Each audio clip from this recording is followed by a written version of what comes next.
இனி வீட்லயே பானிபூரி செய்யலாம் எல்லாரும். ஆச்சி பானிபூரி கிட். திருக்கோவிலூரில் புதிய பேருந்து நிலையம் அமைக்க இடம் தேர்வு செய்யப்பட்டுள்ள இடத்தை வனத்துறை அமைச்சர் பொன்முடி பார்வையிட்ட போது புதிய இடத்தை தேர்வு செய்ய கோரி அவருடன் இளைஞர்கள் வாக்குவாதத்தில் ஈடுபட்டதால் பரபரப்பு ஏற்பட்டது. விவரங்களை தர இருக்கிறார் செய்தியாளர் ஜனார்த்தனன். வணக்கம் ஜனார்த்தனன், விவரங்கள். வணக்கம்.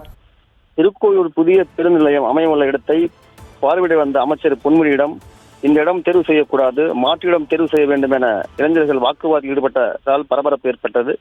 கடந்த சில நாட்களுக்கு முன்பு தமிழக சட்டப்பேரவையில் திருக்கோவில் புதிய பேருந்து நிலையம் அமைக்கப்படும் என அமைச்சர் KN தெரிவித்திருந்தார். இந்த நிலையில் திருக்கோவில் பகுதிக்கு வந்த அமைச்சர் பொன்முடி பேருந்து நிலையம் புதிதாக அமையவுள்ள இடத்தை பார்வையிட்டார்.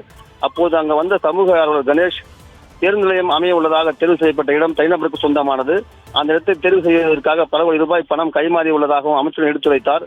மேலும் இந்த பேருந்து நிலையம் அமைய உள்ள இடம் பேருந்து நுழைவாயிலிருந்து 600 மீட்டருக்கு அப்பால் உள்ளதாகவும் வயதானவர்கள் செல்வதற்கு கடினம் என கூறினார். அப்போது அமைச்சர் பொன்முடி இதேபோலதான் விழுப்புரம் தான் புதிய பேருந்து நிலையம் அமைக்கும் போதும் அங்குள்ள பொதுமக்கள் கலைஞரிடம் போய் புகார் தெரிவித்தனர்.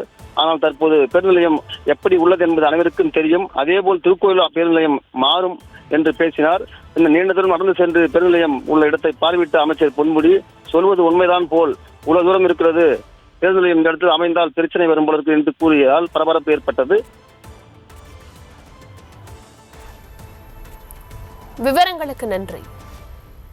இனி வீட்லயே பானிபூரி செய்யலாம் எல்லாரும். ஆச்சி பானிபூரி கிட்.